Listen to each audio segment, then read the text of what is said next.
I think the expectations, first of all, they've been exceeded. That is, teachers say that to us as principals. They basically, and principals and district administrators say that about teachers. We never would have predicted that this groundswell would have happened. So I think in that sense, it wasn't, here's expectations, let's meet them. Then when we get to the actual expectations, what's happening is there's a productive tension, I'm going to say. I'm thinking of one teacher in a secondary school where the student wanted to do a simulation, a 3D simulation as part of the assignment. And the teacher said, well, I don't have that kind of skill set, so I want you to do something that's more focused. But anyway, the long and the short of it was the student was allowed to do it with a couple of other students. They produced something that was really great. And the teacher said, it was that moment I recognized that I'm no longer the font of knowledge, that students are creating knowledge. I'm not the source of knowledge. I have to enable it. I have to appreciate it. So I think what we're finding is that teacher expectations are expanding. They're being heightened because of this experience.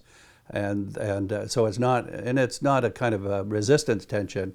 It's a bit of a surprise. It's certainly an awkward transformation for teachers who are used to being the center of attention. And they talk about that, and we want to talk about the change process that way. So I think those expectations are there. The big set of expectations, they're really the 6 C's.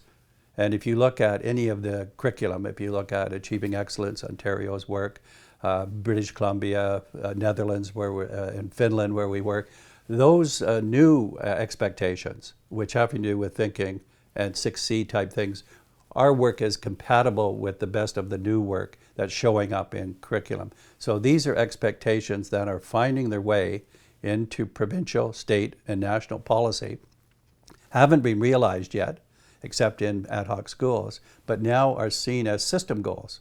So we are witnessing and causing, I think, together, collectively, the transformation of expectations so that these expectations are deeper, more ambitious, and more pushing the limits and beyond the limits of learning. So this is a time for me, and I've been working on this kind of work for 35 years.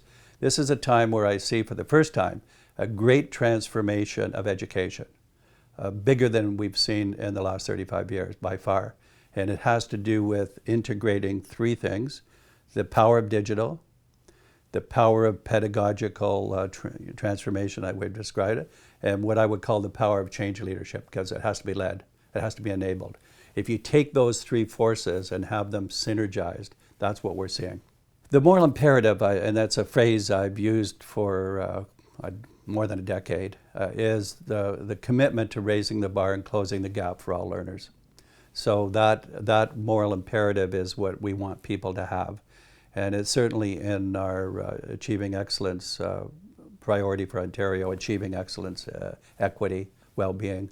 And so that the moral imperative is there, but I'm going to say 2 things, 2 limitations. One is it actually hasn't been realized very much. Ontario's done a better job of reducing the gap, not closing it, but it hasn't been realized. So we have to we have to be recommitted to doing that. First Nations, special education, students of poverty, immigrants, etc. So that remains unfinished business.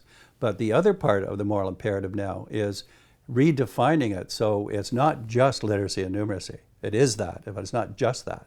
It actually is this producing the citizen of the future today. That's where the moral imperative really takes off. And we also think, and we're testing this now and producing it, we also think that deep learning, the way we do it, has more to offer the disadvantaged student, the student who's not normally connected to the regular academic curriculum, is the one that can flourish. So we say essential for some, necessary for all. So we think that this strategy we're talking about is the newest lever to accomplish the moral imperative, which is have everybody moving up but the gap being reduced.